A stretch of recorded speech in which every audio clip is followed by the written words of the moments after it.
තාම බස් එකක් ආව නැද්ද අයියේ? මල්ලි මමත් මේ සෑහෙන වෙලාවක් බලන්න බලන්නේ. තාම බස් යන්නේ නැහැ.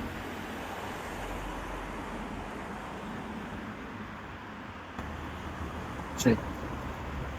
මේදිරික් මාමවත් හිටියා නම් බස් එකේ යන වෙලාව හරියටම දැනගන්න පුළුවන්. ඈ? එතකොට මේ මාම ඩිපෝයේද වැඩ කරන්නේ? ඕනේ. මේදිරික් මාම පට්ට වැඩකාරයෙක්. මේදිරික් මාමගේ දක්ෂතාවය තමයි පාරට කන තියෙන බස් එක එන වෙලාව හරියටම තියෙනවා. ඒක විතරක් නෙවෙයි. මොන බස් එකද මේ? පස්සට මොන ආටද? ඒ වගේ දේවලුත් තියෙනවා පාරට කන. පට්ට වැටි. චා. උඹත් වගේ මාම මාර වැඩකාරයෙක්. මිනිහ මේ ළඟදීනේ. අනේ නෑ බං අයියේ.